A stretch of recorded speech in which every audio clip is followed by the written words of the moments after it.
ਪੰਕਜ ਬੰਦਨ ਸਿਮਰਉ ਅੰਗਦ ਦੁਖ ਨਿਕੰਦਨ ਅਮਰਦਾਸ ਹਿਰਦੈ ਨਿਤ ਧਿਆਵੋ ਹਿਰਦੈ ਨਿਤ ਧਿਆਵੋ ਰਾਮਦਾਸ ਗੁਰੂ ਗੁਣ ਗਾਵੋ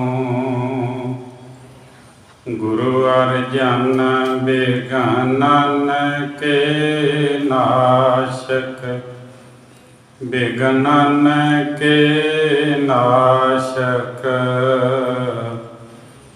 ਹਰ ਗੋਬਿੰਦ ਸ਼ੁਭ ਸਮਤ ਪ੍ਰਕਾਸ਼ਕ ਸ੍ਰੀ ਹਰਿ ਰਾਏ ਨਮੋ ਕਰ ਜੋਰੀ ਨਮੋ ਕਰ ਜੋਰੀ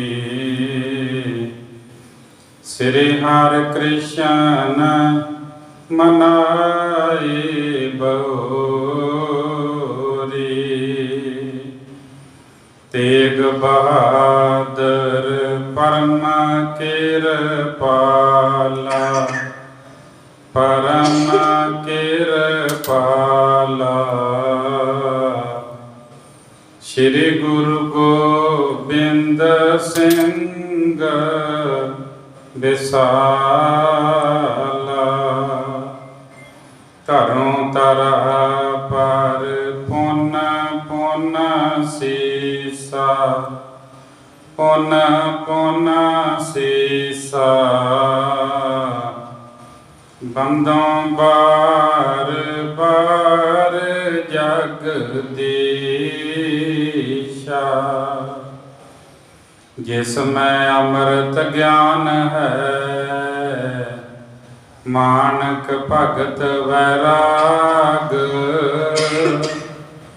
ਸ਼੍ਰੀ ਗੁਰੂ ਗ੍ਰੰਥ ਸਾਹਿਬ ਉਦਦ ਬੰਦੋਂ ਕਰ ਅਨੁਰਾਗ ਏਕ ਓੰਕਾਰ ਸਤਿਗੁਰੂ ਤੇ ਪ੍ਰਸਾਦ ਸੱਚ ਹੋਏ। ਵਾਹਿਗੁਰੂ ਜੀ ਕੀ ਫਤਿਹ। ਵਿਘਨ ਵਿਨਾਸ਼ਨ ਸੋਏ। ਗੁਰੂ ਨਾਨਕ ਪੁਰਸ਼ੋਤਮੰ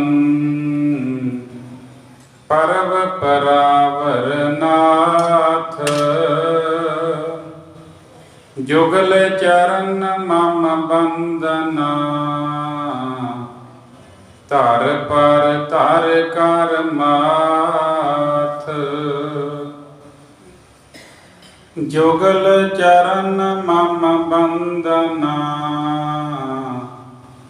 ਧਰ ਪਰ ਧਰ ਕਰ ਮਾਥ। ਸਤਨਾਮ ਸ੍ਰੀ ਵਾਹਿਗੁਰੂ ਸਾਹਿਬ ਜੀਓ। ਇਤਿਆਦਿਕ ਮੈਂ ਬਹੁ ਕਹਿ ਰਹਿਓ। ਬਨੇ ਨ ਸੰਗੀ ਜਬ ਤਿਨ ਲਹਿਓ। ਤੂਸਨ ਹੋਏ ਗਮਨਿਓ ਨਿਜ ਡੇਰੇ। ਟਿਕਿਓ ਨਾ ਜੈ ਹੈ ਚੰਤਕ ਨੇਰੇ। ਗਿਆਰਾ ਜਹੂਰ ਹਾਜ਼ਰਾ ਹਜੂਰ ਸਰਬ ਕਲਾ ਭਰਪੂਰ। ਚਵਰ ਛਤਰ ਤਖਤ ਦੇ ਮਾਲਕ ਦਸਾਂ ਪਾਤਸ਼ਾਹੀਆਂ ਦੀ ਜੋਤ।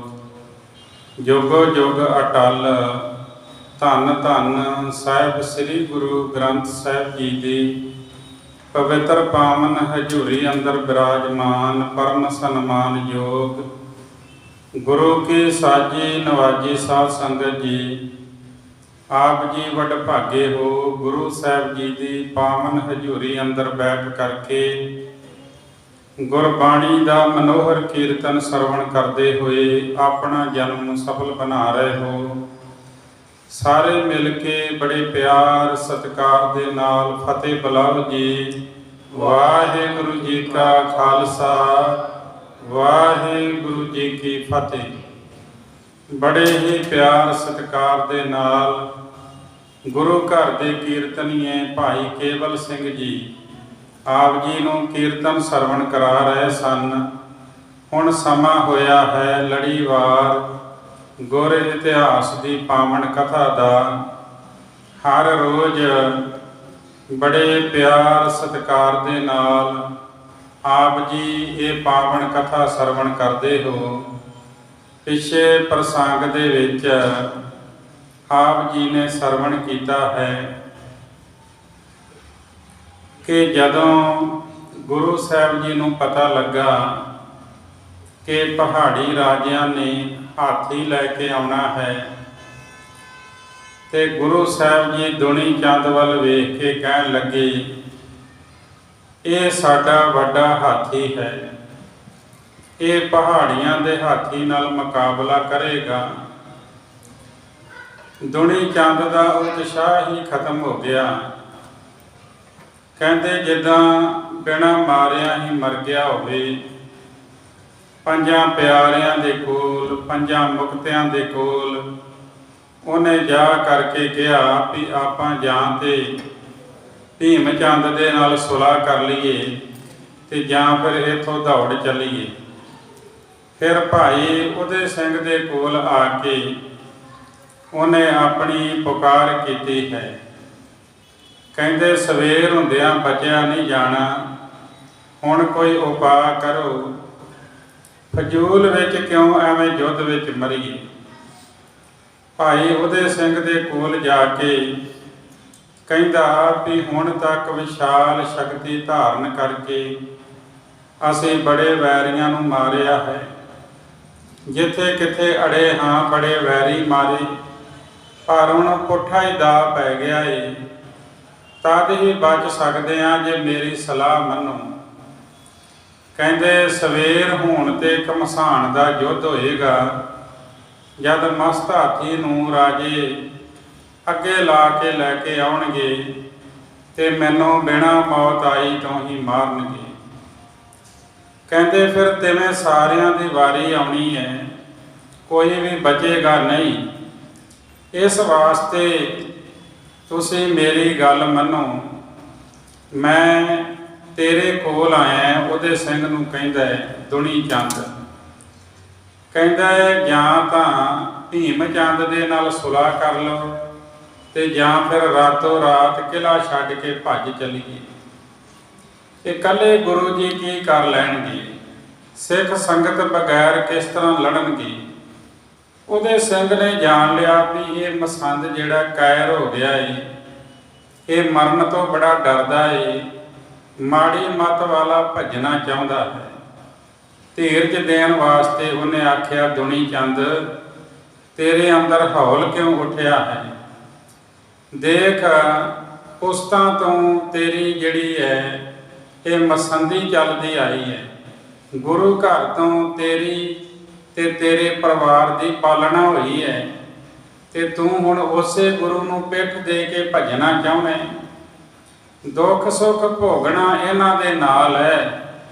ਇਹੀ ਉਚਿਤ ਹੈ ਸਾਨੂੰ ਕਿ ਗੁਰੂ ਜੀ ਜੋ ਵੀ ਕਹਿੰਦੇ ਨੇ ਉਹ ਗੱਲ ਨੂੰ ਮੰਨਣਾ ਤੇ ਗੁਰੂ ਦੇ ਸਾਹਮਣੇ ਮੱਥਾ ਟੇਕਣਾ।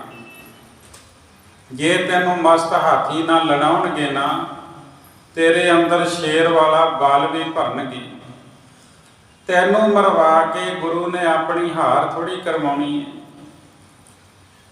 ਗੁਰੂ ਜੀ ਦੀ ਗੱਲ ਨੂੰ ਮੰਨ, ਭਰੋਸਾ ਰੱਖ, ਤੇਰੀ ਲਾਜ ਰੱਖਣਗੇ।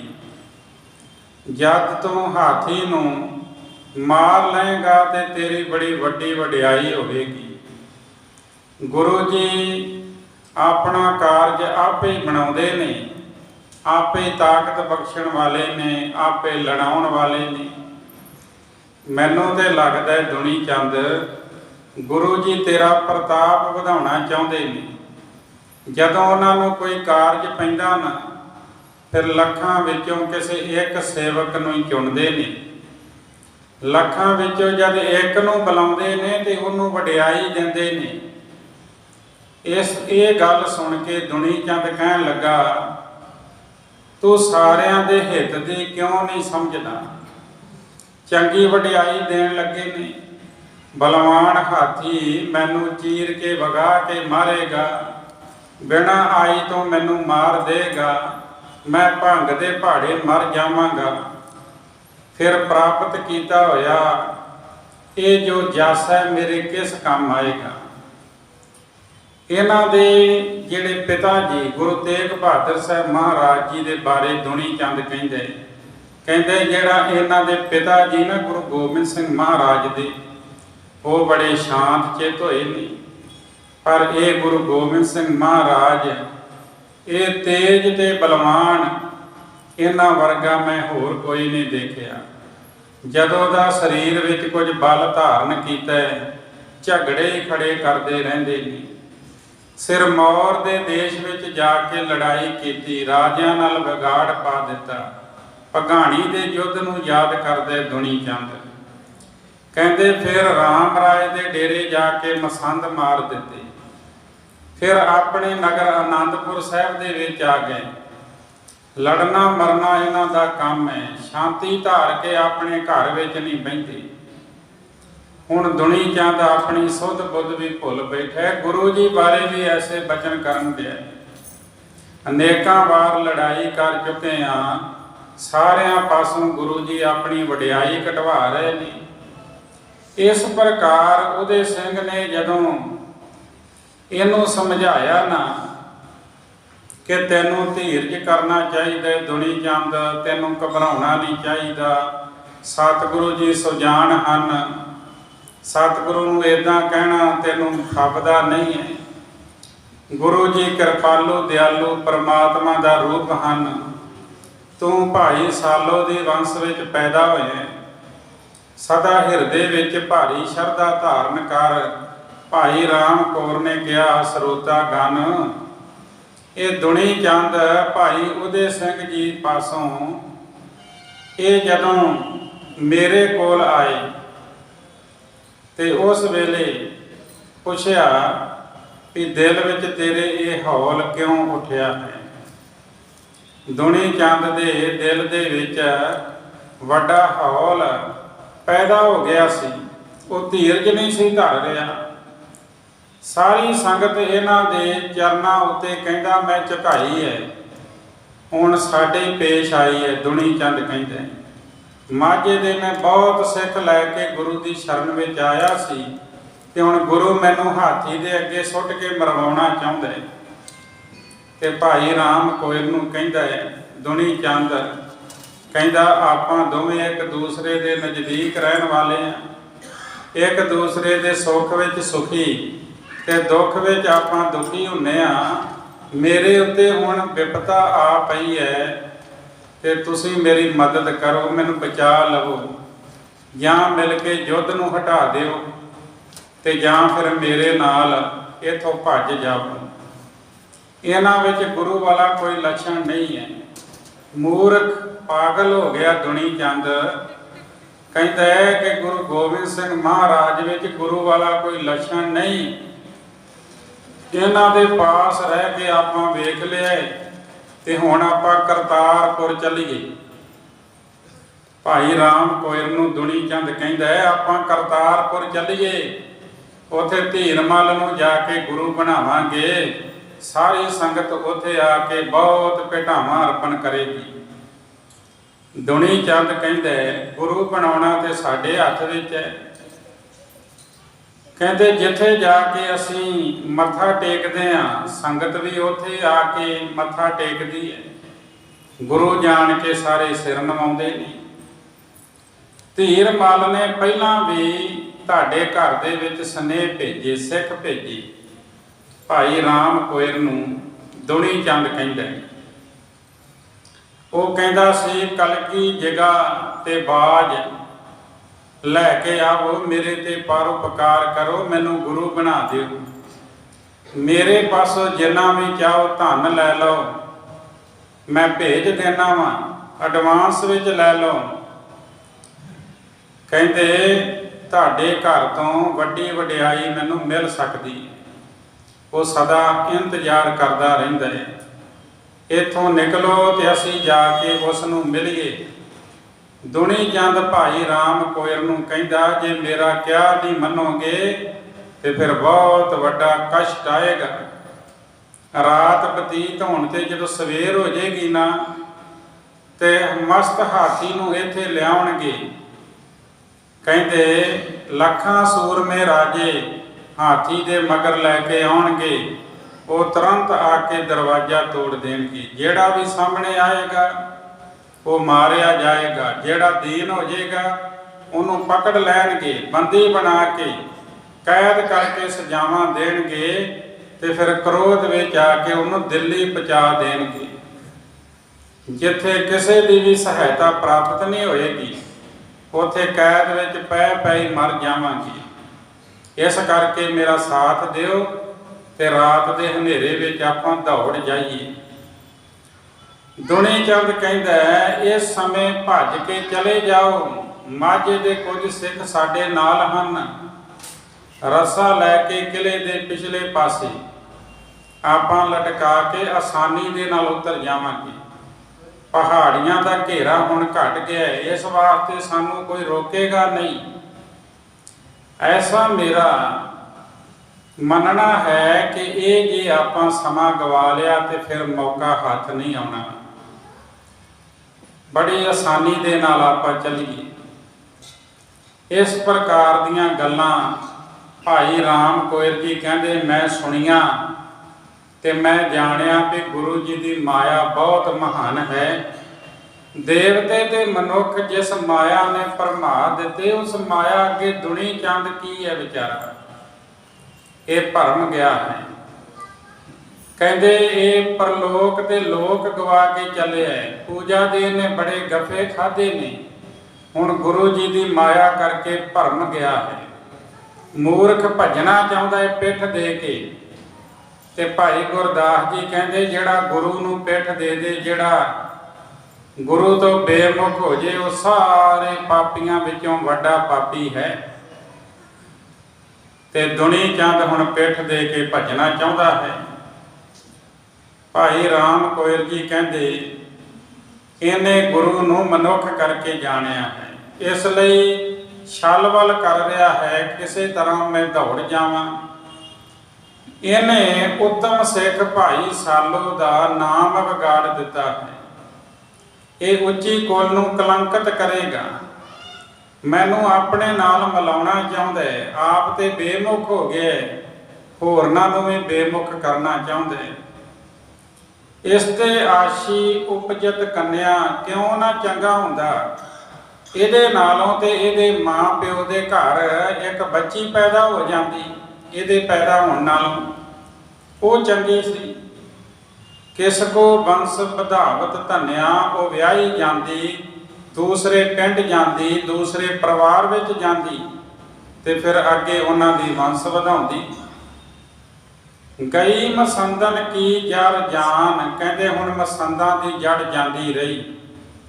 ਗੁਰੂ ਜੀ ਦੀ ਕਹੀ ਹੋਈ ਬਾਣੀ ਕਿਵੇਂ ਨਾ ਸਫਲ ਹੋਵੇਗੀ। ਇੱਦਾਂ ਵਿਚਾਰ ਕੇ ਕਹਿੰਦੇ, ਮੈਂ ਉਹਨੂੰ ਸਮਝਾਇਆ ਕਿ ਗੁਰੂ ਜੀ ਕਰਤਾਰ ਦਾ ਰੂਪ ਹਨ, ਸਰਬ ਕਲਾ ਸਮਰੱਥ ਨੇ ਤੇ ਭਾਰੀ ਬਲਵਾਨ ਨੇ। ਸਿਰਜ ਸੰਘਾਰਕ ਸ੍ਰਿਸ਼ਟੀ ਸਾਰੀ, ਉਹ ਸ੍ਰਿਸ਼ਟੀ ਦੀ ਸਾਜਨਾ ਕਰਦੇ ਨੇ ਤੇ ਫਿਰ ਵਿਨਾਸ਼ ਵੀ ਕਰਦੇ ਹਨ। ਐਸੀ ਸਮਰੱਥਾ ਗੁਰੂ ਦੇ ਵਿੱਚ ਹੈ। ਗੁਰੂ ਪਰਮਾਤਮਾ ਦਾ ਰੂਪ ਹੈ। ਤੇ ਫਿਰ ਕਹਿਣ ਲੱਗੇ, ਮੈਂ ਉਸ ਨੂੰ ਸਮਝਾਉਣਾ ਕੀਤਾ ਕਿ ਇੱਕ ਬਚਨ ਨਾਲ ਹੀ ਸਾਰਾ ਕੁਝ ਕਰ ਸਕਦੇ ਨੇ ਗੁਰੂ ਜੀ।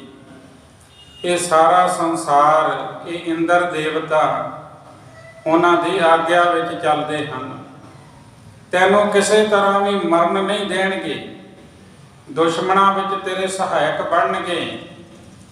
ਦੁਨੀ ਚੰਦ ਵੇਖ, ਮੂੰਹ ਦੇ ਵਿੱਚ 32 ਦੰਦ ਹਨ ਤੇ ਉਹਨਾਂ ਦੰਦਾਂ ਦੇ ਵਿੱਚ ਇੱਕ ਜੀਭ ਹੈ। ਉਹਨਾਂ ਦੰਦਾਂ ਵਿੱਚ ਜੀਭ ਬਚੀ ਰਹਿੰਦੀ ਹੈ। ਕੁਝ ਵੀ ਮੂੰਹ ਵਿੱਚ ਪਾ ਲਈਏ ਤੇ ਉਹ ਦੰਦਾਂ ਥੱਲੇ ਆ ਕੇ ਦਰੜਿਆ ਜਾਂਦਾ ਹੈ। ਜਿੱਦਾਂ ਜੀਭ ਬਚੀ ਰਹਿੰਦੀ ਹੈ, ਇਸੇ ਤਰ੍ਹਾਂ ਵੈਰੀਆਂ ਦੇ ਵਿੱਚ ਗੁਰੂ ਤੇਰੀ ਰੱਖਿਆ ਕਰਕੇ ਤੈਨੂੰ ਬਚਾਉਣਗੇ, ਬਚਾ ਕੇ ਰੱਖਣਗੇ। ਤੈਨੂੰ ਤੱਤੀ ਵਾਰ ਨਹੀਂ ਲੱਗੇਗੀ। ਨਿਸ਼ਚਾ ਧਰੋ ਜਥਾ ਗਿਰ ਕੂਟੰ, ਤੂੰ ਸਿਆਨੋ ਕੈਸੇ ਚਿਤ ਛੂਟੰ। ਪਹਾੜ ਦੀ ਚੋਟੀ ਵਾਂਗ ਅਟਲ ਨਿਸ਼ਚਾ ਰੱਖ। ਤੂੰ ਤੇ ਬਹੁਤ ਸਿਆਣਾ ਹੈ, ਤੂੰ ਬੜਾ ਸਿਆਣਾ ਹੈ, ਦਿਲ ਕਿਉਂ ਛੱਡ ਕੇ ਬੈਠਾ ਹੋਇਆ ਹੈ। ਅਪਰਨ ਕੋ ਸਮਝਾਵਨ ਹਾਰੋ, ਤੂੰ ਤੇ ਦੂਜਿਆਂ ਨੂੰ ਸਮਝਾਉਣ ਵਾਲਾ ਹੈ। ਨਾ ਡੋਲੋ ਬੋਲੋ ਬੁੱਧ ਭਾਰੋ, ਡੋਲ ਨਾ ਦੁਨੀ ਚੰਦ, ਆਪਣੀ ਵੱਡੀ ਬੁੱਧੀ ਅਨੁਸਾਰ ਬੋਲ। ਇੱਥੋਂ ਤੱਕ ਭਾਈ ਰਾਮ ਕੋਇਰ ਜੀ ਕਹਿੰਦੇ ਮੈਂ ਦੁਨੀ ਚੰਦ ਨੂੰ ਸਮਝਾਇਆ। ਜਦ ਉਹਨੇ ਸਮਝਿਆ ਕਿ ਮੈਂ ਉਹਦਾ ਭਗੌੜਾ ਸਾਥੀ ਨਹੀਂ ਬਣਾਂਗਾ, ਤੇ ਚੁੱਪ ਹੋ ਕੇ ਆਪਣੇ ਡੇਰੇ ਵੱਲ ਚੱਲ ਗਿਆ। ਪਰ ਉਸ ਪਾਸੋਂ ਟਿਕਿਆ ਨਹੀਂ ਸੀ ਜਾਂਦਾ। ਚਿੱਤ ਵਿੱਚ ਬਹੁਤ ਚਿੰਤਾ ਲੱਗੀ ਹੋਈ ਸੀ ਦੁਨੀ ਚੰਦ ਦੀ। ਇੱਥੋਂ ਤੱਕ ਆਪ ਜੀ ਨੇ ਪ੍ਰਸੰਗ ਸਰਵਣ ਕੀਤਾ ਸੀ। ਹੁਣ ਜਿਸ ਤਰ੍ਹਾਂ ਅੱਗੇ ਪ੍ਰਸੰਗ ਆ ਰਿਹਾ ਹੈ, ਪਿਆਰ ਸਤਿਕਾਰ ਦੇ ਨਾਲ ਸਰਵਣ ਕਰੋ।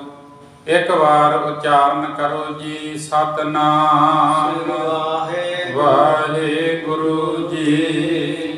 ਆਪਣੀ ਸੰਗਤ ਸਕਲ ਬੁਲਾਈ, ਮਾਰਨ ਮਰਨ ਇਹਾਂ ਦੁਖਦਾਈ। ਦੁਨੀ ਚੰਦ ਨੇ ਆਪਣੀ ਸੰਗਤ ਤੋਂ ਭਾਵ ਹੈ ਕਿ ਜਿਹੜੇ ਉਹਦੇ ਨਾਲ ਦੇ ਸਾਥੀ ਸਨ, ਉਹਨਾਂ ਸਾਰਿਆਂ ਨੂੰ ਇੱਕ ਜਗ੍ਹਾ ਬੁਲਾਉਣਾ ਕੀਤਾ, ਇਕੱਤਰ ਕੀਤਾ।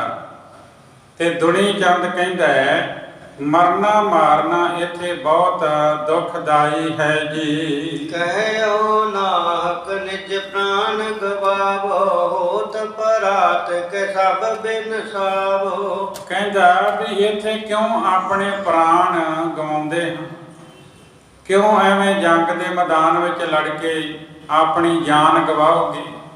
ਸਵੇਰ ਹੋਣ ਤੱਕ ਸਾਰੇ ਮਾਰੇ ਜਾਣਗੇ ਜੀ। ਇਨਕੇ ਨਿਕਟ ਕਰੈ ਰਹਿ ਕਹਾਂ, ਦਿਵਸ ਜਾਮਨੀ ਸੰਕਟ ਮਹਾ। ਆਪਾਂ ਇਹਨਾਂ ਦੇ ਪਾਸ ਭਾਵ ਗੁਰੂ ਜੀ ਦੇ ਪਾਸ ਰਹਿ ਕੇ ਕੀ ਕਰਾਂਗੇ। ਦਿਨ ਚੜ੍ਹਦਿਆਂ ਵੱਡਾ ਸੰਕਟ ਆ ਪਵੇਗਾ ਜੀ। ਜੀਵਤ ਚਲੋ ਆਪਨ ਘਰ ਮਾਹੀ, ਇਹਾਂ ਪ੍ਰਾਣ ਕੋ ਬਚ ਨਾਹੀ।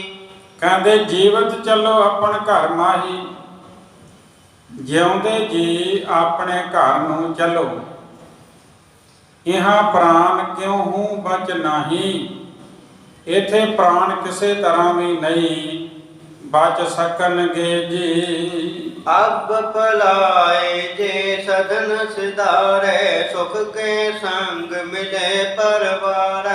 ਕਹਿੰਦੇ ਹੁਣ ਜੇ ਭੱਜ ਕੇ ਆਪਾਂ ਘਰਾਂ ਨੂੰ ਚਲੇ ਜਾਵਾਂਗੇ ਤੇ ਫਿਰ ਅਸੀਂ ਸੁੱਖ ਦੇ ਨਾਲ ਜਾ ਕੇ ਆਪਣੇ ਆਪਣੇ ਪਰਿਵਾਰਾਂ ਨੂੰ ਮਿਲਾਂਗੇ ਜੀ। ਛੋਡੇ ਅਪਰ ਗੁਰੂ ਕਰ ਲੈ ਹੈ, ਰਾਮਦਾਸ ਕੀ ਕੁਲ ਕੋ ਪੈ ਹੈ। ਕਿਸੇ ਹੋਰ ਸੋਢੀ ਨੂੰ ਜਾ ਕੇ ਆਪਾਂ ਗੁਰੂ ਬਣਾ ਲਵਾਂਗੇ। ਕੋਈ ਵੀ ਗੁਰੂ ਰਾਮਦਾਸ ਮਹਾਰਾਜ ਦੇ ਕੁਲ ਦਾ ਲੱਭ ਲਵਾਂਗੇ ਜੀ। ਇਤਿਆਦਿਕ ਮੂਰਖ ਸੁਖਰਾਏ, ਭਾਜ ਚਲਨ ਕੋ ਬਿਉਂਤ ਬਨਾਏ। ਇਸ ਪ੍ਰਕਾਰ ਮੂਰਖਾਂ ਨੂੰ ਸਿਖਾਇਆ ਦੁਨੀ ਚੰਦ ਨੇ, ਜਿਨ੍ਹਾਂ ਮੂਰਖਾਂ ਨੇ ਦੁਨੀ ਚੰਦ ਦਾ ਸਾਥ ਦਿੱਤਾ ਤੇ ਭੱਜ ਜਾਣ ਦੀ ਵਿਉਂਤ ਬਣਾਈ ਹੈ ਜੀ। ਜਹ ਕਹਤੇ ਲੈ ਨਾਮ ਬਟੋਰ, ਅਰਧ ਰਾਤਰ ਤਮ ਪਸਰਿਓ ਪੂਰ। ਦਾਮ ਕਹਿੰਦੇ ਨੇ ਰੱਸੇ ਨੂੰ। ਜਿੱਥੋਂ ਕਿੱਥੋਂ ਕੁਝ ਰੱਸੇ ਇਕੱਠੇ ਕੀਤੇ ਹਨ। ਅੱਧੀ ਰਾਤ ਨੂੰ ਜਦ ਪੂਰਨ ਹਨੇਰਾ ਹੋ ਗਿਆ ਜੀ। ਟਿੱਕੇ ਗੁਰੂ ਸਿੱਖ ਸੇਵਕ ਸਾਰੇ, ਜਾਗੇ ਜਿਤ ਕਿਤ ਨਰ ਕੀ ਰਾਰੇ। ਜਦ ਗੁਰੂ ਜੀ ਦੇ ਸਿੱਖ ਸਾਰੇ ਆਰਾਮ ਕਰਨ ਵਾਸਤੇ ਟਿਕ ਗਏ, ਜਿੱਥੇ ਕਿੱਥੇ ਕੇਵਲ ਪਹਿਰੇਦਾਰ ਹੀ ਜਾਗਦੇ ਸਨ ਜੀ। ਤਾਂ ਵੀ ਤੁਪਕ ਚਲੇ ਕਬ ਕਬੈ, ਦਿਸ਼ਾ ਦੂਸਰੇ ਤੇ ਹਟ ਸਬੈ। ਕਹਿੰਦੇ ਕਦੇ ਕਦੇ ਕੋਈ ਬੰਦੂਕ ਚੱਲਦੀ ਸੀ, ਫਿਰ ਸਾਰੇ ਦੂਸਰੀ ਦਿਸ਼ਾ ਵੱਲ ਹਟ ਗਏ ਜੀ। ਚਿਤ ਤਿਸ ਜਾਣਿਓ ਨਰ ਨ ਰਹੈ, ਅਵਸਰ ਪਾਂਗਣ ਕੋ ਤਬ ਲਹੈ। ਜਿਸ ਪਾਸੇ ਜਾਣਿਆ ਵੀ ਇੱਧਰ ਕੋਈ ਮਨੁੱਖ ਨਹੀਂ ਰਿਹਾ, ਤਦ ਭੱਜਣ ਦਾ, ਨੱਠਣ ਦਾ ਅਵਸਰ ਪ੍ਰਾਪਤ ਕੀਤਾ ਜੀ। ਦੁਆਰੇ ਕੋ ਨਿਕਸਿਓ ਨ ਜਾਈ, ਗਹਿ ਸਿੰਘ ਇਤ ਉਤ ਸਮਦਾਈ। ਦਰਵਾਜ਼ੇ ਰਾਹੀਂ ਨਿਕਲਿਆ ਨਹੀਂ ਜਾ ਸਕਦਾ ਸੀ, ਕਿਉਂਕਿ ਇੱਧਰ ਉੱਧਰ ਫਿਰਦੇ ਪਹਿਰੇਦਾਰ ਸਿੰਘ ਪਕੜ ਸਕਦੇ ਹਨ ਜੀ। ਸੂਸ ਮੋਰਚਾ ਕਰਿਓ ਪਹਾੜੀ, ਅੰਤਰ ਜੈ ਮਜੈਲ ਤਿਰਕਾਰੀ। ਪਹਾੜੀਆਂ ਨੇ ਮੋਰਚੇ ਖਾਲੀ ਕਰ ਦਿੱਤੇ ਨੇ। ਪਿੱਛੇ ਆਪਾਂ ਕੱਲ ਪ੍ਰਸੰਗ ਸਰਵਣ ਕੀਤਾ ਕਿ ਸਾਰੇ ਜਿਹੜੇ ਮੋਰਚਿਆਂ ਦੇ ਸਿਪਾਹੀ ਨੇ ਉਹਨਾਂ ਨੂੰ ਇਕੱਤਰ ਕਰ ਲਿਆ ਹੈ। ਵੱਡੀ ਫੌਜ ਹੁਣ ਲੋਹਗੜ੍ਹ ਦੇ ਕਿਲ੍ਹੇ ਵੱਲ ਨੂੰ ਇਕੱਤਰ ਕਰਕੇ ਲਿਆਉਣੀ ਚਾਹੁੰਦੇ ਨੇ। ਇਸ ਤਰ੍ਹਾਂ ਸ਼ੂਸ਼ ਮੋਰਚਾ ਕਰਿਓ ਪਹਾੜੀ, ਪਹਾੜੀਆਂ ਨੇ ਮੋਰਚਾ ਖਾਲੀ ਕਰ ਦਿੱਤਾ।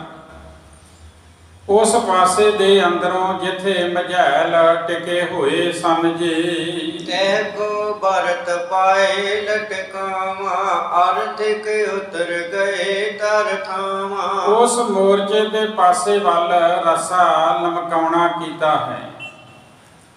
ਅੱਧੇ ਥੱਲੇ ਧਰਤੀ ਤੇ ਉਤਰ ਗਏ ਹਨ ਜੀ। ਤੂਨੇ ਚਾਂਦ ਜਿਸ ਤਨ ਬਹੁ ਪੀਨਾ, ਉਤਰਨ ਹੇਤ ਸੁਬ੍ਰਤ ਕਹਿ ਲੀਨਾ। ਪਤਾ ਉਹਨਾਂ ਨੂੰ ਸੀ, ਇਹ ਗੱਲ ਪਤਾ ਸੀਗੀ ਸਾਰਿਆਂ ਨੂੰ ਵੀ ਦੁਨੀ ਚੰਦ ਦਾ ਸਰੀਰ ਬੜਾ ਭਾਰਾ ਹੈ। ਇਸ ਵਾਸਤੇ ਅੱਧੇ ਪਹਿਲਾਂ ਉਤਰ ਗਏ ਕਿ ਜੇ ਕਿਤੇ ਡਿੱਗ ਵੀ ਪਾਏਗਾ ਤੇ ਥੱਲਿਓਂ ਇਹਨੂੰ ਪਕੜਨ ਦੀ ਕੋਸ਼ਿਸ਼ ਕਰਾਂਗੇ। ਕਹਿੰਦੇ ਅੱਧੇ ਜਿਹੜੇ ਸਨ ਉਹ ਪਹਿਲਾਂ ਉਤਰ ਗਏ ਰੱਸਾ ਲਟਕਾ ਕੇ। ਫਿਰ ਦੁਨੀ ਚੰਦ ਜਿਸ ਦਾ ਸਰੀਰ ਬਹੁਤ ਮੋਟਾ ਸੀ, ਤਨ ਬਹੁ ਪੀਨਾ, ਉਤਰਨ ਹੇਤ ਸੋ ਬ੍ਰਤ ਗੈ ਲੀਨਾ। ਕਹਿੰਦੇ ਉਤਰਨ ਵਾਸਤੇ ਉਸਨੇ ਰੱਸਾ ਪਕੜ ਲਿਆ ਜੀ। ਸਨੇ ਸਨੇ ਤਬ ਉਤਰਤ ਭਇਓ, ਅਰਧਿਕ ਜਬੇ ਲਟਕ ਤੋ ਗਇਓ। ਹੌਲੀ ਹੌਲੀ ਫਿਰ ਉਤਰਨ ਲੱਗਾ ਹੈ ਦੁਨੀ ਚੰਦ। ਜਦ ਲਮਕਦਾ ਹੋਇਆ ਰੱਸਾ ਅੱਧ ਵਿੱਚ ਗਿਆ ਜੀ। ਮਹਾਭਾਰ ਨੇ ਦਾਮ ਸਹਾਰਾ, ਟੂਟ ਤੜਾਕ ਗਇਓ ਤਿਸ ਬਾਰਾ। ਕਹਿੰਦੇ ਬਹੁਤ ਜ਼ਿਆਦਾ ਭਾਰ ਤੇ ਰੱਸਾ ਜਿਹੜਾ ਸੀ ਐਨੇ ਭਾਰ ਨੂੰ ਸਹਾਰ ਨਾ ਸਕਿਆ। ਉਸ ਸਮੇਂ ਰੱਸਾ ਤੜਾਕ ਕਰਕੇ ਟੁੱਟ ਗਿਆ ਜੀ। ਉਸ ਕੁਸ ਗਇਓ ਨੇ ਕਰਤੇ, ਗਿਰਿਓ ਤੁਰਤ ਬੋਰੇ ਸੰਭਾਰਤੇ। ਤੇ ਰੱਸਾ ਜਿਹੜਾ ਸੀ ਹੱਥਾਂ ਨਾਲ ਪਕੜਿਆ ਨਾ ਗਿਆ। ਤੁਰੰਤ ਦੁਨੀ ਚੰਦ ਜਿਹੜਾ ਸੀ ਉਹ ਡਿੱਗ ਪਿਆ। ਬੇਸ਼ੱਕ ਬਾਕੀ ਸਾਥੀ ਬਹੁਤ ਸੰਭਾਲਦੇ ਰਹੇ ਜੀ। ਏਕ ਜਾਂਗ ਕੇ ਭਾਰ ਗਿਰਿਓ ਜਬ, ਲੱਗੀ ਚੋਟ ਸੋ ਟੂਟ ਗਈ ਤਬ। ਜਦ ਦੁਨੀ ਚੰਦ ਇੱਕ ਲੱਤ ਦੇ ਭਾਰ ਡਿੱਗਾ ਨਾ ਤੇ ਲੱਤ ਨੂੰ ਸੱਟ ਲੱਗੀ ਤੇ ਉਹ ਜਿਹੜੀ ਲੱਤ ਸੀ ਉਹ ਟੁੱਟ ਗਈ ਜੀ। ਤਰਾਸ ਕਰਤ ਨੇ ਬੋਲਿਓ ਊਚੇ, ਸੁਣ ਕਰਕੇ ਜੋ ਸੰਗ ਪਹੁੰਚੇ। ਦਰਦ ਤੇ ਬੜੀ ਹੋਈ ਪਰ ਡਰਦਾ ਹੋਇਆ ਉੱਚੀ ਨਾ ਬੋਲਿਆ। ਉਹਦੇ ਸੰਗੀ ਜੋ ਹੇਠਾਂ ਪਹਿਲਾਂ ਪੁੱਜ ਚੁੱਕੇ ਸਨ ਜੀ। ਡਰਤਿਓ ਤੁਰਤ ਉਠਾਵਨ ਕਰਿਓ, ਗਮਣਿਓ ਸੀਗਰ ਸੀਗ ਬਹੁ ਧਰਿਓ। ਉਹਨਾਂ ਨੇ ਡਰਦਿਆਂ ਨੇ ਛੇਤੀ ਛੇਤੀ ਦੁਨੀ ਚੰਦ ਨੂੰ ਉਠਾਉਣਾ ਕੀਤਾ ਹੈ ਤੇ ਫਿਰ ਸਿਰ ਤੇ ਧਰ ਕੇ ਚਲੇ ਗਏ ਜੀ। ਮੰਜੇ ਪਰ ਉਠਾਏ ਲੈ ਗਏ, ਪਿਛਲੇ ਉਤਰ ਮੇਲ ਸਭ ਕੀਐ। ਤੇ ਮੰਜੇ ਦੇ ਉੱਤੇ ਉਸ ਨੂੰ ਲਟਾ ਕੇ ਲੈ ਗਏ। ਪਿੱਛੇ ਰਹਿੰਦੇ ਸਿੰਘ ਜਿਹੜੇ ਸਨ ਉਹ ਵੀ ਉਤਰ ਕੇ ਦੂਜਿਆਂ ਨੂੰ ਮਿਲ ਪਏ ਜੀ। ਸ੍ਰੀ ਅੰਮ੍ਰਿਤ ਸਰ ਪੰਥ ਪਧਾਰੇ, ਮਿਲੇ ਮਜੈਲ ਜਾਤ ਡਰ ਤਾਰੇ। ਸ੍ਰੀ ਅੰਮ੍ਰਿਤਸਰ ਦੇ ਰਾਹੇ ਪੈ ਕੇ ਚੱਲ ਪਏ ਹਨ। ਜਿਹੜੇ ਮਝੈਲ ਨਾਲ ਸਨ ਉਹ ਬੜਾ ਡਰ ਧਾਰਨ ਕਰਦੇ ਸਨ ਜੀ। ਹੋਤ ਪੀਰ ਬਹੁ ਚਲਤ ਉਠਾਏ, ਹਾਏ ਹਾਏ ਬੋਲਤ ਦੁਖ ਪਾਏ। ਜਦ ਉਠਾ ਕੇ ਚਲੇ ਜਾ ਰਹੇ ਸਨ, ਦੁਨੀ ਚੰਦ ਨੂੰ ਬਹੁਤ ਪੀੜ ਹੋ ਰਹੀ ਸੀ ਤੇ ਉਹ ਹਾਏ ਹਾਏ ਬੋਲਦਾ ਸੀ ਜੀ। ਭਾਈ ਭੋਰ ਪ੍ਰਭ ਜਾਗ ਕੈ, ਸੋਚ ਸਨਾਨ ਸਰੀਰਾ। ਇਧਰ ਕਿਲੇ ਦੇ ਅੰਦਰ ਦੀ ਗੱਲ ਕਰਦੇ ਨੇ। ਜਦ ਸਵੇਰ ਹੋਈ ਗੁਰੂ ਜੀ ਨੇ ਜਾ ਕੇ ਸ਼ੌ ਇਸ਼ਨਾਨ ਕੀਤਾ ਹੈ ਜੀ। ਵਸਤਰ ਸ਼ਸਤਰ ਕੋ ਪਹਿਰ ਕਰ, ਬੈਠੇ ਗੁਣੀ ਗਹੀਰਾ। ਫਿਰ ਵਸਤਰ ਸ਼ਾਸਤਰ ਪਹਿਨ ਕੇ ਗੁਣੀ ਗਹੀਰ ਸਤਿਗੁਰੂ ਜੀ ਆਪਣੇ ਸਿੰਘਾਸਨ ਤੇ ਬੈਠ ਗਏ ਜੀ। ਮੰਗਲ ਪ੍ਰਤਕਾਲ ਕੇ ਪਏ, ਸੰਗ ਸ਼ਬਦ ਤੁਨ ਬਾਜਨ ਕੀਐ। ਮੰਗਲ ਪ੍ਰਾਤ ਕਾਲ ਕੀ ਭਾਵ ਅੰਮ੍ਰਿਤ ਵੇਲੇ ਦੇ ਮੰਗਲ ਹੋਏ। ਸੰਖ ਬੜੀ ਉੱਚੀ ਧੁਨੀ ਵਿੱਚ ਵੱਜਿਆ ਜੀ। ਆਸਾ ਵਾਰ ਭੋਗ ਕੋ ਪਾਏ, ਸਭ ਸਿੰਘਨ ਸੁਨ ਸੀਸ ਨਿਵਾਏ। ਆਸਾ ਦੀ ਵਾਰ ਦੇ ਕੀਰਤਨ ਦਾ ਜਦੋਂ ਭੋਗ ਪਿਆ, ਸਮਾਪਤੀ ਹੋਈ ਤੇ ਸਿੰਘਾਂ ਨੇ ਸੁਣ ਕੇ ਆਪਣਾ ਸਿਰ ਝੁਕਾਇਆ ਜੀ। ਬਾਜ ਉਠਿਓ ਰਣਜੀਤ ਨਗਾਰਾ, ਪ੍ਰਭ ਕੀ ਜੀਤ ਜਨਾਮ ਨਵਾਰਾ। ਫਿਰ ਰਣਜੀਤ ਨਗਾਰਾ ਵੱਜ ਉਠਿਆ ਜੀ, ਜਿਹੜਾ ਕਿ ਪ੍ਰਭੂ ਦੀ ਗੁਰੂ ਦੀ ਜਿੱਤ ਦਰਸਾਉਣ ਦਾ ਪ੍ਰਤੀਕ ਸੀ ਜੀ। ਇਤਿਉਤ ਤੇ ਚਲ ਕਰ ਕਨ ਸਿੰਘ, ਦਰਸੇ ਸਤਿਗੁਰ ਗੋਬਿੰਦ ਸਿੰਘ। ਸਿੰਘ ਇੱਧਰ ਉੱਧਰ ਤੋਂ ਚੱਲ ਕੇ ਆਉਂਦੇ ਸਨ ਗੁਰੂ ਸਾਹਿਬ ਜੀ ਦੀ ਸ਼ਰਨ ਵਿੱਚ। ਸਤਿਗੁਰੂ ਧੰਨ ਸ੍ਰੀ ਗੁਰੂ ਗੋਬਿੰਦ ਸਿੰਘ ਮਹਾਰਾਜ ਜੀ ਦੇ ਦਰਸ਼ਨ ਕਰਦੇ ਸਨ ਜੀ। ਖਰਗ ਸਿਪਰ ਜਮ ਧਰ ਸਰ ਤਰਕਸ, ਤੋਮਰ ਤਪਕ ਜਬਰ ਕਟ ਕਸ ਕਸ। ਕਵੀ ਜੀ ਕਹਿੰਦੇ ਨੇ ਤਲਵਾਰਾਂ, ਢਾਲਾਂ, ਕਟਾਰਾਂ, ਤੀਰਾਂ ਦੇ ਭੱਥੇ, ਫਿਰ ਧਨੁੱਖ, ਤੁਪਕ, ਨੇਜੇ, ਬੰਦੂਕਾਂ, ਇਹ ਪਹਿਨ ਕੇ ਕਮਰ ਕੱਸੇ ਕੱਸ ਕੱਸ ਕੇ ਤਿਆਰ ਬਰ ਤਿਆਰ ਹੋ ਕਰਕੇ ਜੀ। ਬੈਠੇ ਆਨ ਨਿਕਟ ਸਮੁਦਾਇ, ਸਮਸ ਸੁਧਾਰਤ ਮੂਛ ਉਠਾਈ। ਇਸ ਤਰ੍ਹਾਂ ਤਿਆਰ ਬਰ ਤਿਆਰ ਹੋ ਕੇ ਸਿੰਘ ਗੁਰੂ ਜੀ ਦੇ ਪਾਸ ਆ ਕੇ ਬੈਠਦੇ ਜਾਂਦੇ ਸਨ। ਆਪਣੇ ਦਾੜਿਆਂ ਨੂੰ ਸਵਾਰਦੇ ਸਨ, ਮੁੱਛਾਂ ਨੂੰ ਵੱਟ ਦੇ ਕੇ ਉੱਪਰ ਚੁੱਕਦੇ ਸਨ ਜੀ। ਉਤਗ ਪਤਨ ਢੁੰਡਵੇ ਵਾਏ, ਢੋਲ ਸਮੂਹ ਡੰਕ ਟਮਕਾਏ। ਉਧਰ ਪਹਾੜੀ ਰਾਜਿਆਂ ਨੇ ਵੀ ਨਗਾਰੇ ਵਜਾਏ ਹਨ। ਉਹ ਸੋਚਦੇ ਸੀ ਅੱਜ ਸਾਡੀ ਜਿੱਤ ਹੋਣੀ ਹੈ। ਸਾਰੇ ਢੋਲ ਤੇ ਡੰਕੇ ਲਾਏ ਹਨ ਉਹਨਾਂ ਨੇ ਬੜੀ ਖੁਸ਼ੀ ਮਨਾਈ ਹੈ। ਢੋਲ ਸਮੂਹ ਡੰਕ ਟਮਕਾਏ, ਉਹਨਾਂ ਨੇ ਵੀ ਢੋਲ ਤੇ ਡੱਗਾ ਲਾਇਆ ਹੈ ਜੀ। ਰਣ ਸਿੰਘੇ ਤੁਰਰੀ ਬਜਵਾਏ, ਪਟੇ ਨਫੀਰੀ ਜੇ ਸਮੁਦਾਏ। ਰਣ ਸਿੰਘੇ ਤੇ ਤੁਰਰੀਆਂ ਵਜਾਈਆਂ ਹਨ ਪਹਾੜੀ ਰਾਜਿਆਂ ਦੀ ਫੌਜ ਨੇ। ਵੱਡੇ ਢੋਲ ਵੀ ਵਜਾਏ, ਨਫੀਰੀਆਂ ਵੀ ਵਜਾਈਆਂ ਹਨ ਜੀ। ਮਾਂ ਕਲਾਹਲ ਦਲ ਮੈਂ ਹੋਵਾਂ, ਉਤਸਾਹਿਤ ਚਾਹਤ ਗਜ ਢੂਵਾਂ। ਪਹਾੜੀ ਸੈਨਾ ਵਿੱਚ ਬਹੁਤ ਕੋਲਾਹਲ ਮਚਿਆ ਹੋਇਆ ਸੀ। ਵੱਡੇ ਉਤਸ਼ਾਹ ਦੇ ਨਾਲ ਮਸਤ ਹਾਥੀ ਨੂੰ ਭੇਜਣਾ ਚਾਹੁੰਦੇ ਸਨ ਜੀ। ਸਭ ਪਰ ਸਤਿਗੁਰ ਦ੍ਰਿਸ਼ਟ ਚਲਾਈ, ਨੈਮ ਜੈਲ ਕੋ ਪਰਸੋ ਦਿਖਾਈ। ਸਾਰੇ ਸਿੰਘਾਂ ਦੇ ਉੱਤੇ ਗੁਰੂ ਜੀ ਨੇ ਦ੍ਰਿਸ਼ਟੀ ਲਾਈ ਹੈ। ਕੋਈ ਵੀ ਮਝੈਲ ਗੁਰੂ ਜੀ ਨੂੰ ਨਜ਼ਰ ਨਹੀਂ ਆਇਆ। ਮਾਝੇ ਦੇ ਰਹਿਣ ਵਾਲੇ ਜਿਹੜੇ ਸਨ, ਤੁਣੀ ਚੰਦ ਸਾਰਿਆਂ ਨੂੰ ਹੀ ਨਾਲ ਲੈ ਗਿਆ ਸੀ। ਕੋਈ ਇੱਕ ਅੱਧਾ ਬਚਿਆ ਸੀ। ਜਦੋਂ ਕੋਈ ਮਝੈਲ ਨਜ਼ਰ ਨਾ ਆਇਆ ਜੀ। ਮੱਟੂ ਸੇਵਾ ਸਿੰਘ ਜੇ ਆਦ ਨਹਿ ਆਇਓ ਕਿਆ ਭਇਓ ਵਿਖਾਦ।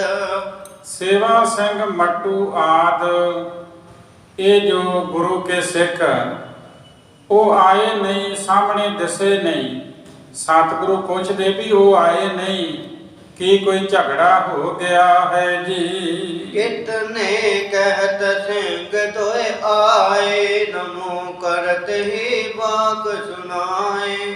ਇੰਨੀ ਗੱਲ ਸੁਣ ਕੇ ਦੋ ਸਿੰਘ ਗੁਰੂ ਸਾਹਿਬ ਜੀ ਦੇ ਪਾਸ ਆਏ ਤੇ ਉਹਨਾਂ ਨਮਸਕਾਰ ਕਰਕੇ ਸਾਰੀ ਗੱਲ ਦੱਸੀ ਜੀ। ਮਹਾਰਾਜ ਸੰਗ ਲਏ ਮਜੈਲ ਦੁਨੀ ਚੰਦ ਭਾਜਿਓ ਨਿਸ ਗੈਲ। ਕਹਿਣ ਲੱਗੇ ਸਤਿਗੁਰੂ ਜੀ ਮਹਾਰਾਜ ਦੁਨੀ ਚੰਦ ਆਪਣੇ ਨਾਲ ਮਝੈਲਾਂ ਨੂੰ ਲੈ ਕੇ ਰਾਤੀ ਇੱਥੋਂ ਦੌੜ ਗਿਆ ਹੈ। ਉਹ ਆਪਣੇ ਨਗਰ ਦੇ ਰਾਹ ਪੈ ਕੇ ਚਲੇ ਗਿਆ ਹੈ ਜੀ। ਚਾਹਿਓ ਆਪਨ ਰਨ ਕੋ ਪ੍ਰੇਰਣ ਮਸਤ ਮਤੰਗ ਸੰਗ ਤੇ ਪੇਰਣ। ਸਤਿਗੁਰੂ ਜੀ ਤੁਸੀਂ ਉਸ ਨੂੰ ਯੁੱਧ ਕਰਨ ਵਾਸਤੇ ਪ੍ਰੇਰਿਆ ਸੀ, ਮਸਤ ਹਾਥੀ ਨਾਲ ਉਸ ਦਾ ਭੇੜ ਕਰਵਾਉਣਾ ਚਾਹੁੰਦੇ ਸੀ ਜੀ। ਜਿਸ ਤੇ ਤਰਾਸ ਧਾਰ ਭਜ ਗਇਓ ਅਪਰ ਨ ਕਾਰਨ ਕੁਛ ਲਖ ਪਇਓ। ਇਸ ਵਾਸਤੇ ਦੁਨੀ ਚੰਦ ਡਰ ਧਾਰਨ ਕਰਕੇ ਡਰਦਾ ਹੋਇਆ ਦੌੜ ਗਿਆ ਹੈ, ਭੱਜ ਗਿਆ ਹੈ। ਹੋਰ ਕੋਈ ਕਾਰਨ ਦਿਖਾਈ ਨਹੀਂ ਦਿੰਦਾ ਜੀ। ਮਰ ਬੇ ਕੋ ਡਰ ਤਰ ਔਰ ਭਾਗਾ ਮੰਦ ਮਸੰਦ ਮਹਿਤ ਦੁਰਭਾਗਾ। ਕਹਿੰਦੇ ਮੌਤ ਦਾ ਡਰ ਧਾਰਨ ਕਰਕੇ ਭੱਜ ਗਿਆ ਹੈ ਦੁਨੀ ਚੰਦ। ਮਾੜੀ ਮਤ ਵਾਲਾ ਮਸੰਦ ਮਾੜੇ ਭਾਗਾਂ ਵਾਲਾ ਹੈ ਜੀ। ਸੁਨ ਸਤਿਗੁਰ ਤਬ ਬਾਕ ਉਚਾਰੇ ਭਾਗਿ ਮੂਰ ਕਾਲ ਡਰ ਤਾਰੇ। ਇਹ ਸੁਣ ਕੇ ਸਤਿਗੁਰੂ ਜੀ ਨੇ ਬਚਨ ਕੀਤਾ। ਸਤਿਗੁਰੂ ਜੀ ਕਹਿਣ ਲੱਗੇ ਮੂਰਖ ਕਾਲ ਦਾ ਡਰ ਧਾਰਨ ਕਰਕੇ ਭੱਜ ਗਿਆ ਹੈ ਜੀ। ਤਹਿ ਪੇ ਤਿਸ ਕੋ ਕਾਲ ਅਕਾਰੀ ਮਾਰੇ ਕਹਾਂ ਜਾਹੇ ਡਰ ਤਾਰੀ। ਉੱਥੇ ਵੀ ਉਸ ਦੇ ਅੱਗੇ ਕਾਲ ਹੀ ਹੈ। ਉਸਨੇ ਕੀ ਮਾਰਨਾ ਸੀ ਜਿਸ ਨੇ ਡਰ ਧਾਰਨ ਕੀਤਾ ਸੀ। ਭਾਵ ਉਹਨੇ ਕੀ ਜੰਗ ਦੇ ਮੈਦਾਨ ਵਿੱਚ ਲੜਨਾ ਸੀ ਜਿਹੜਾ ਆਪ ਹੀ ਡਰਦਾ ਸੀ। ਮੌਤ ਤੋਂ ਡਰਦਾ ਹੋਇਆ ਭੱਜ ਗਿਆ, ਪਰ ਉੱਥੇ ਅੱਗੇ ਦੁਨੀ ਚੰਦ ਦੇ ਅੱਗੇ ਮੌਤ ਖਲੋਤੀ ਹੈ ਜੀ। ਭਾਜ ਗਇਓ ਤਿਸ ਭਾਜਨ ਦੇਹੋ ਕਹਾਂ ਕਰੋ ਤਿਸ ਸੰਗ ਸੁਨੇਹੋ। ਕਹਿੰਦੇ ਭੱਜ ਗਿਆ ਏ ਤੇ ਉਸ ਨੂੰ ਭੱਜਣ ਦਿਓ, ਹੁਣ ਉਹਦੇ ਨਾਲ ਕੀ ਸਨੇਹ ਕਰਨਾ ਹੈ ਜੀ। ਜੋ ਸਨਮੁਖ ਹੋਏ ਇਹ ਤਾਂ ਰਹਿਓ ਤਿਸ ਕੋ ਮੇਲ ਲਿਹੋ ਸੁਖ ਲਹਿਓ। ਕਹਿੰਦੇ ਉਸ ਨੂੰ ਮੇਲ ਲਓ ਜੋ ਇੱਥੇ ਰਹਿ ਗਿਆ। ਭਾਵ ਉਸ ਨੂੰ ਜਵਾਬ ਨਾ ਦੇਵੋ ਵੀ ਇਹ ਵੀ ਮਝੈਲ ਹੈ, ਉਹਨਾਂ ਮਝੈਲਾਂ ਵਰਗਾ ਹੀ ਹੈ, ਇਹਨੂੰ ਵੀ ਇੱਥੋਂ ਕੱਢ ਦਿਓ। ਏਦਾਂ ਨਾ ਕਰਿਓ, ਜਿਹੜਾ ਰਹਿ ਗਿਆ ਵਾ ਉਹਨੂੰ ਆਪਣੇ ਨਾਲ ਮਿਲਾ ਕੇ ਚੱਲੋ ਜੀ। ਸਭ ਮਝੈਲ ਰਨ ਕੇ ਡਰ ਪਾਗੇ ਇਸ ਕੋ ਪਲ ਲਾਗੇ ਤਿਨ ਆਗੇ। ਕਹਿੰਦੇ ਸਾਰੇ ਮਝੈਲ ਜਿਹੜੇ ਯੁੱਧ ਤੋਂ ਡਰਦੇ ਭੱਜ ਗਏ ਹਨ, ਇਸ ਦਾ ਫਲ ਉਹਨਾਂ ਨੂੰ ਅੱਗੇ ਜਾ ਕੇ ਮਿਲੇਗਾ ਜੀ। ਇਸ ਦਿਨ ਜੰਗ ਗਏ ਤਿਨ ਪਰੇ ਰੁਟੀਆਂ ਹਾਥ ਆਏ ਜਬ ਲੜੇ। ਦਿਨ ਰਾਤ ਉਹਨਾਂ ਦੇ ਗਲ ਦੇ ਵਿੱਚ ਜੰਗ ਹੀ ਪਈ ਰਹੇਗੀ, ਲੜਾਈ ਪਈ ਰਹੇਗੀ। ਜਦ ਲੜਨਗੇ ਤਾਂ ਦੀ ਰੋਟੀ ਹੱਥ ਆਵੇਗੀ ਜੀ। ਗੁਰ ਕਰ ਤੇ ਜਿਸ ਦੁਖ ਕਰ ਗਏ ਸੋ ਦੁਖ ਤਿਨ ਕੇ ਨਿਤ ਕਰ ਪਏ। ਗੁਰੂ ਘਰ ਤੋਂ ਜਿਸ ਦੁੱਖ ਕਰਕੇ ਗਏ ਹਨ ਉਹ ਦੁੱਖ ਹੁਣ ਨਿਤ ਉਹਨਾਂ ਦੇ ਗਲ ਵਿੱਚ ਪਵੇਗਾ ਜੀ। ਹਾਂ ਤਰੇ ਜਿਸ ਕੇ ਸਿਰ ਹਾਥਾ ਹਾਥੀ ਕਹਾਂ ਲੜੇ ਜਮ ਸਾਥਾ। ਕਹਿੰਦੇ ਕੋਈ ਗੱਲ ਨਹੀਂ ਜੇ ਦੁਨੀ ਚੰਦ ਦੌੜ ਗਿਆ ਮਝੈਲਾਂ ਨੂੰ ਨਾਲ ਲੈ ਗਿਆ ਅਸੀਂ ਇੱਥੇ ਜਿਹਦੇ ਵੀ ਸਿਰ ਤੇ ਹੱਥ ਰੱਖਾਂਗੇ ਉਸ ਵਾਸਤੇ ਹਾਥੀ ਕੀ ਸ਼ੈ ਹੈ, ਉਹ ਤਾਂ ਜਮ ਨਾਲ ਵੀ ਲੜੇਗਾ ਜੀ। ਹਿਮ ਦੇ ਸਰਾਪ ਗੁਰੂ ਚੁੱਪ ਰਹੇ, ਸਭ ਸਿੰਘਨ ਕੀ ਦਿਸ ਕੋ ਲਹੇ। ਇਸ ਤਰ੍ਹਾਂ ਬਚਨ ਕਰਕੇ ਸਤਿਗੁਰੂ ਜੀ ਚੁੱਪ ਰਹੇ। ਫਿਰ ਉਹਨਾਂ ਸਾਰੇ ਸਿੰਘਾਂ ਵੱਲ ਵੇਖਣਾ ਕੀਤਾ ਜੀ। ਦੁਨੀ ਚੰਦ ਕੀ ਸੁਣੀਏ ਕਥਾ, ਤੇਹ ਸੰਗ ਬੀਤੀ ਜਾਏ ਕਰ ਜਥਾ। ਕਹਿੰਦੇ ਸਰੋਤਾ ਜਨੋ ਇੱਧਰ ਦੁਨੀ ਚੰਦ ਦੀ ਕਥਾ ਸੁਣੋ ਵੀ ਉਹਦੇ ਨਾਲ ਕਿਸ ਤਰ੍ਹਾਂ ਬੀਤੀ ਜੀ। ਪੰਜ ਪਾਏ ਸਿਰ ਲਿਓ ਉਠਾਏ, ਟੂਟੀ ਟਾਂਗ ਹਾਏ ਬਿਲ ਲਾਏ। ਕਹਿੰਦੇ ਦੁਨੀ ਚੰਦ ਨੂੰ ਮੰਜੇ ਉੱਤੇ ਪਾ ਕਰਕੇ ਉਹਦੇ ਸਾਥੀਆਂ ਨੇ ਸਿਰ ਤੇ ਚੁੱਕ ਲਿਆ। ਟੂਟੀ ਟਾਂਗ ਹਾਏ ਬਿਲ ਲਾਏ, ਲੱਤ ਉਹਦੀ ਟੁੱਟੀ ਹੋਣ ਕਰਕੇ ਉਹ ਹਾਏ ਹਾਏ ਕਰਦਾ ਜਾਂਦਾ ਸੀ ਜੀ। ਸ੍ਰੀ ਅੰਮ੍ਰਿਤਸਰ ਪਹੁੰਚੇ ਜਾਈ, ਬਰਿਓ ਸਦਨ ਆਪਣੇ ਉਤਰਾਈ। ਇਸ ਪ੍ਰਕਾਰ ਸ੍ਰੀ ਅੰਮ੍ਰਿਤਸਰ ਪਹੁੰਚ ਗਏ, ਮੰਜੇ ਤੋਂ ਉਤਾਰਨਾ ਕੀਤਾ ਤੇ ਫਿਰ ਆਪਣੇ ਘਰ ਅੰਦਰ ਦਾਖਲ ਹੋਇਆ ਜੀ। ਮਨ ਮੈਂ ਕਹਿ ਮਿਲਨ ਸਿਖਿਆਵੈ, ਭਾਜਿ ਸੁਣ ਕੇ ਮੂਹ ਲਜਾਵੈ। ਕਹਿੰਦੇ ਮਨ ਵਿੱਚ ਸੋਚਦਾ ਹੈ, ਕਹਿਣ ਲੱਗਾ ਮੈਨੂੰ ਜਿਹੜੇ ਸਿੱਖ ਮਿਲਣ ਵਾਸਤੇ ਆਉਣਗੇ ਤੇ ਮੈਨੂੰ ਆਨੰਦਪੁਰ ਤੋਂ ਭੱਜਿਆ ਸੁਣ ਕੇ ਬਹੁਤ ਸ਼ਰਮਿੰਦਾ ਕਰਨਗੇ ਜੀ। ਜਾਤੇ ਨਿਜ ਸੰਬੰਧੀਆਂ ਕਹਿਓ, ਚੋਟ ਲਗੀ ਮੈਂ ਬਹੁਤ ਦੁਖ ਲਇਓ। ਇਸ ਕਰਕੇ ਆਪਣੇ ਸਾਰੇ ਰਿਸ਼ਤੇਦਾਰਾਂ ਵਿੱਚ ਇਹ ਗੱਲ ਫੈਲਾ ਦਿੱਤੀ ਕਿ ਮੇਰੇ ਸੱਟ ਲੱਗ ਗਈ ਸੀ, ਇਸ ਕਰਕੇ ਮੈਂ ਬਹੁਤ ਦੁੱਖ ਪਾਇਆ ਜੀ। ਘਰ ਕੇ ਅੰਤਰ ਮੰਚ ਦਸਾਵੋ, ਮੋਟਿਕ ਬਹੁਤ ਨ ਆਵੋ ਜਾਵੋ। ਘਰ ਦੇ ਅੰਦਰ ਪਲੰਗ ਢਹਾਓ ਤੇ ਮੇਰੇ ਪਾਸ ਬਹੁਤਾ ਆਵੋ ਜਾਵੋ ਨਹੀਂ ਜੀ। ਭਲਾ ਨ ਪਾਵੇ ਮਿਲਿਓ ਮੋਹੀ, ਅੰਤਰ ਰਹਿਓ ਤੂਸਨੀ ਹੋਈ। ਕਹਿੰਦੇ ਮੈਨੂੰ ਮਿਲਣਾ ਚੰਗਾ ਨਹੀਂ ਲੱਗਦਾ,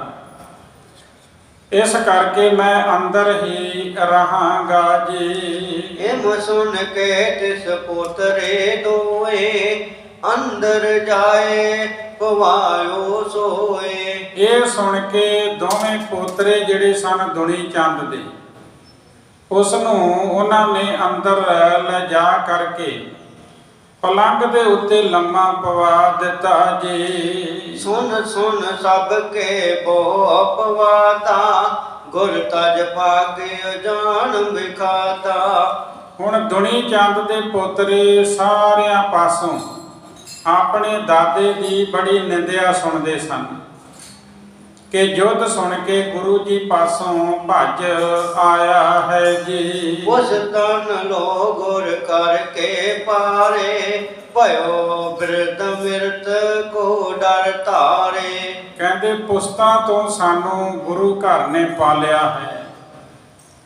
ਉਹ ਸੋਚਦੇ ਨੇ ਦੋਵੇਂ ਪੁੱਤਰੀ, ਇਹ ਬਜ਼ੁਰਗ ਹੋ ਕੇ ਮੌਤ ਦਾ ਡਰ ਧਾਰਨ ਕੀਤਾ ਹੈ ਜੀ। ਸਿੱਖ ਸਾਲੋ ਕਾ ਨਾਮ ਗਵਾਇਓ, ਗੁਰ ਆਗੇ ਰਹਿ ਗੋ ਸੁਖ ਪਾਇਓ। ਸਾਡੇ ਵੱਡੇ ਵਡੇਰੇ ਭਾਈ ਸਾਲੋ ਦਾ ਨਾਮ ਗਵਾ ਦਿੱਤਾ ਹੈ, ਜਿਸ ਨੇ ਗੁਰੂ ਜੀ ਦੇ ਸਨਮੁਖ ਰਹਿ ਕੇ ਬਹੁਤ ਸੁਖ ਪਾਇਆ ਸੀ ਜੀ। ਜੀਵਨ ਸਦਾ ਆਪਨ ਇਨ ਜਾਨਾ, ਅਬ ਪ੍ਰਭ ਤੇ ਹੋਏ ਗਇਓ ਬਰਾਨਾ। ਕਹਿੰਦੇ ਇਸ ਨੇ ਆਪਣਾ ਹੀ ਜੀਵਨ ਜਾਣਿਆ ਹੈ, ਹੁਣ ਗੁਰੂ ਤੋਂ ਬੇਗਾਨਾ ਹੋ ਗਿਆ ਹੈ ਜੀ। ਸ੍ਰੀ ਅੰਮ੍ਰਿਤਸਰ ਕੇ ਸਿਖਿਆਵੈ, ਮਿਲੇ ਨ ਕੇ ਸੋ ਮੁਖ ਨ ਦਿਖਾਵੈ। ਅੰਮ੍ਰਿਤਸਰ ਦੇ ਜਿਹੜੇ ਸਿੱਖ ਸਨ ਉਹ ਮਿਲਣ ਵਾਸਤੇ ਆਉਂਦੇ ਸਨ। ਦੁਨੀ ਚੰਦ ਕਿਸੇ ਨੂੰ ਵੀ ਨਹੀਂ ਸੀ ਮਿਲਦਾ, ਆਪਣਾ ਮੁਖ ਨਹੀਂ ਸੀ ਵਿਖਾਉਂਦਾ ਜੀ। ਲੱਗੀ ਝੋਟ ਕੋ ਲੇਤ ਬਹਾਨਾ, ਪਰਿਓ ਮੰਚ ਪਾਰਜਤ ਮਹਾਨਾ। ਸੱਟ ਲੱਗੀ ਦਾ ਬਹਾਨਾ ਕਰਦਾ ਸੀ ਕਿ ਮੇਰੇ ਸੱਟ ਲੱਗੀ ਹੈ, ਤੇ ਪਲੰਘ ਤੇ ਲੰਮਾ ਪਿਆ ਮਹਾਨ ਚਿੰਤਤ ਸੀ। ਭਾਵ ਉਹਨੂੰ ਲੰਮੇ ਪੈ ਨੂੰ ਬਹੁਤ ਚਿੰਤਾ ਲੱਗੀ ਹੋਈ ਸੀ ਜੀ। ਅਪਰਜ ਪਾਜੇ ਸੰਗ ਮੁਜੈਲ ਸਭ ਕੋ ਹੋਏ ਠਿਕਾਰ ਤਿਸ ਗੈਲ। ਹੋਰ ਮਝੈਲ ਜਿਹੜੇ ਦੁਨੀ ਚੰਦ ਦੇ ਨਾਲ ਭੱਜ ਕੇ ਆ ਗਏ ਸਨ, ਉਸ ਦੇ ਪਿੱਛੇ ਉਹਨਾਂ ਨੂੰ ਵੀ ਵੱਡੀ ਧਰਕਾਰ ਪੈਂਦੀ ਸੀ ਜੀ। ਕੇਤਕ ਪਛਤਾਪ ਕਰਨ ਤੇ ਨੈ ਸੰਗਤ ਮੈਂ ਮੁਕਤ ਕਰਨ ਤੇ। ਕਈ ਪਛਤਾਪ ਕਰਦੇ ਸਨ, ਉਹ ਸੰਗਤ ਨੂੰ ਮੁਖ ਨਹੀਂ ਸਨ ਵਿਖਾਉਂਦੇ ਜੀ। ਹਮ ਤੇ ਬੁਰੇ ਕਾਰ ਹੋਏ ਗਈ ਇਤ ਕੀਸ ਗੁਰ ਸਿੱਖੀ ਲੰਘ ਪਈ। ਉਹ ਸਾਰੇ ਸੋਚਦੇ ਸਨ ਕਿ ਸਾਡੇ ਕੋਲੋਂ ਬਹੁਤ ਮਾੜਾ ਕੰਮ ਹੋ ਗਿਆ ਹੈ, ਕਿਉਂਕਿ ਮਾਝੇਵਾਲ ਦੀ ਸਿੱਖੀ ਲਈ ਇਹ ਸ਼ਰਮਿੰਦਗੀ ਵਾਲੀ ਗੱਲ ਹੈ ਜੀ। ਸਭ ਦਿਨ ਬੀਤ ਗਇਓ ਦੁਖ ਪਾਵਤ ਤਮ ਮੈਂ ਪਰਿਓ ਨਾ ਬਦਨ ਦਿਖਾਵਤ। ਦੁਨੀ ਚੰਦ ਦਾ ਸਾਰਾ ਦਿਨ ਦੁੱਖ ਪਾਉਂਦਿਆਂ ਬੀਤ ਗਿਆ। ਹਨੇਰੇ ਵਿੱਚ ਪਿਆ, ਕਿਸੇ ਨੂੰ ਮੂੰਹ ਨਹੀਂ ਸੀ ਵਿਖਾਉਂਦਾ ਜੀ। ਭਈ ਜਾਮਨੀ ਜਬ ਮੂੰਹ ਆਏ ਉਠਿਓ ਤਜਨ ਮਲ ਕੋ ਤਿਸ ਤਾਏ। ਕਹਿੰਦੇ ਜਦੋਂ ਰਾਤ ਹੋ ਗਈ ਨਾ ਜਾਮਣੀ, ਜਦੋਂ ਰਾਤ ਹੋ ਗਈ ਤੇ ਉਸ ਵੇਲੇ ਇਹ ਕਿਸੇ ਥਾਂ ਪਖਾਨੇ ਜਾਣ ਵਾਸਤੇ ਚੱਲਿਆ ਜੀ। ਮੰਚ ਤਰੈ ਜਬ ਪੈਰ ਉਤਾਰਾ ਹੁਤੋ ਨਹਾ ਪੰਨਗ ਬੜਕਾਰਾ। ਇੱਕ ਦਿਨ ਜਦੋਂ ਇਹਨੇ ਪਲੰਘ ਤੋਂ ਥੱਲੇ ਪੈਰ ਕਰਨੇ ਕੀਤੇ ਤੇ ਜਦੋਂ ਪੈਰ ਜ਼ਮੀਨ ਤੇ ਰੱਖਿਆ ਤੇ ਥੱਲੇ ਇੱਕ ਸੱਪ ਬੈਠਾ ਹੋਇਆ ਸੀ ਜੀ। ਤੈ ਪੂੰਛ ਤੈ ਬੋ ਪੁੰਕਾਰਾ ਦਸਿਓ ਤਬੈ ਕੁਬਿਓ ਉਰ ਪਾਰਾ। ਜਦੋਂ ਇਹਨੇ ਪੈਰ ਥੱਲੇ ਰੱਖਣ ਦੀ ਕੋਸ਼ਿਸ਼ ਕੀਤੀ ਜ਼ਮੀਨ ਤੇ ਉਹ ਪੈਰ ਜਿਹੜਾ ਸੀ ਉਹ ਸੱਪ ਦੀ ਪੂਛ ਦੇ ਉੱਤੇ ਆ ਗਿਆ। ਜਦੋਂ ਸੱਪ ਦੀ ਪੂਛ ਦੱਬੀ ਗਈ ਤੇ ਉਹਨੇ ਪਹਿਲਾਂ ਫੁਕਾਰਾ ਮਾਰਿਆ ਤੇ ਫਿਰ ਬੜੇ ਗੁੱਸੇ ਵਿੱਚ ਆ ਕੇ ਦੁਨੀ ਚੰਦ ਨੂੰ ਡਸ ਲਿਆ ਜੀ। ਹਾਏ ਹਾਏ ਕਰ ਨਿਕਸਿਓ ਤਬੈ ਦੇਖਤ ਪੈ ਸੰਬੰਧੀ ਸਬੈ।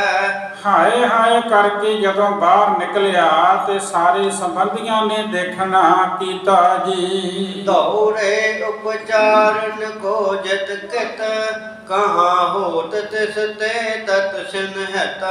ਕਹਿੰਦੇ ਉਹ ਇਲਾਜ ਕਰਾਉਣ ਵਾਸਤੇ ਇੱਧਰ ਉੱਧਰ ਦੌੜੇ ਤੇ ਕੋਈ ਉਪਾਅ ਕਰੀਏ, ਇਲਾਜ ਕਰਵਾਈਏ, ਪਰ ਦੌੜਨ ਭੱਜਣ ਦੇ ਨਾਲ ਕੀ ਬਣਦਾ ਸੀ। ਝੱਟ ਹੀ ਦੁਨੀ ਚੰਦ ਮਰ ਗਿਆ, ਕਿਉਂਕਿ ਗੁਰੂ ਦੇ ਬਚਨ ਸਨ ਕਿ ਮੌਤ ਤੋਂ ਡਰਦਾ ਹੋਇਆ ਭੱਜਿਆ ਹੈ, ਅੱਗੇ ਵੀ ਮੌਤ ਇਹਦਾ ਇੰਤਜ਼ਾਰ ਕਰ ਰਹੀ ਹੈ। ਦੁਨੀ ਚੰਦ ਸੱਪ ਲੜ ਕੇ ਮਰ ਗਿਆ ਜੀ। ਭਈ ਪ੍ਰਭਾਤ ਦਾ ਕਰ ਦੀਨਾ ਗੁਰ ਤੇ ਬੇਮੁਖ ਜੀਵਨ ਹੀ ਨਾ। ਸਵੇਰ ਹੋਈ ਤੇ ਉਹਦਾ ਦਾਹ ਸੰਸਕਾਰ ਕਰ ਦਿੱਤਾ ਗਿਆ। ਗੁਰੂ ਜੀ ਤੋਂ ਬੇਮੁਖ ਹੋ ਕੇ ਦੁਨੀ ਚੰਦ ਮਰ ਗਿਆ ਜੀ। ਬਹੁਰ ਉਦਾ ਗਤ ਪ੍ਰਾਪਤ ਹੋਵਾ ਕਰੇ ਤੇ ਕਾਰਨ ਜਿਨ ਸਿੱਖ ਜੋਵਾ। ਫਿਰ ਦੁਨੀ ਚੰਦ ਨੂੰ ਗਤੀ ਵੀ ਪ੍ਰਾਪਤ ਨਾ ਹੋਈ। ਜਿਹੜਾ ਵੀ ਸਿੱਖ ਸੁਣਦਾ ਬੜੀਆਂ ਫਿਟਕਾਂ ਪਾਉਂਦਾ, ਦੁਨੀ ਚੰਦ ਨੂੰ ਫਿਟਕਾਰਦਾ ਸੀ ਜੀ। ਤੈ ਬਚ ਰਹਿਤ ਵਿਜੇ ਕੋ ਪਾਵਤ ਸਗਲ ਪੰਥ ਦੀਰਘ ਜਸ ਗਾਵਤ। ਸਾਰੇ ਕਹਿੰਦੇ ਸਨ ਕਿ ਜੇ ਉੱਥੇ ਬਚਿਆ ਰਹਿੰਦਾ ਤੇ ਜਿੱਤ ਵੀ ਪ੍ਰਾਪਤ ਕਰਦਾ ਜੀ। ਮਿਰਤ ਨ ਤਰਤ ਬੇਮੁਖ ਵੈ ਮਰਿਓ ਬਹੁ ਮਤ ਮੰਦ ਨਰਕ ਮੈਂ ਪਰਿਓ। ਸਕਲ ਪੰਥ ਦੀਰਘ ਜਸ ਗਾਵਤ। ਕਹਿੰਦੇ ਜਦੋਂ ਜਿੱਤ ਪ੍ਰਾਪਤ ਕਰਦਾ ਤੇ ਸਾਰਾ ਪੰਥ ਇਹਦਾ ਜਸ ਗਾਉਂਦਾ, ਦੁਨੀ ਚੰਦ ਦਾ। मौत दी टली नहीं है, बेमुख होके मर गया है। वड्डा मूर्ख अखीर नरकां विच पिया है। भाई गुरदास जी कहते ब्राह्मण गाई वंश घात अपराध करारे, पी मद जुआ खेड दे जोहन पर नारे। मोन पराई लक्ष्मी लख चोर ठगारे।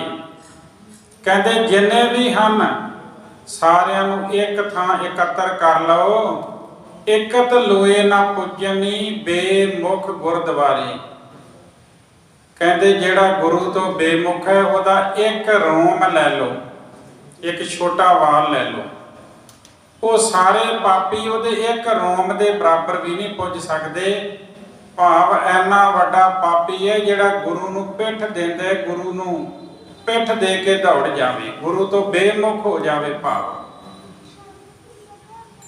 ते दुनी चंद जिहड़ा सी वो बेमुख हो के मर गया। ते कवि संतोख सिंह जी कहंदे ये नरकां विच पै गया। अगे फिर इहदे जिहड़े दो पोतरे सन, एक दा नाम भाई सरूप सिंह ते दूजे दा नाम भाई अनूप सिंह, वो गुरु साहिब जी की शरण विच आउणगे। अगला प्रसंग आपां कल दे दिन विचारांगे। होइयां बेअंत भुलां दी खिमा। फतेह बुलाओ जी। वाहिगुरु जी का खालसा, वाहिगुरु जी की फतेह।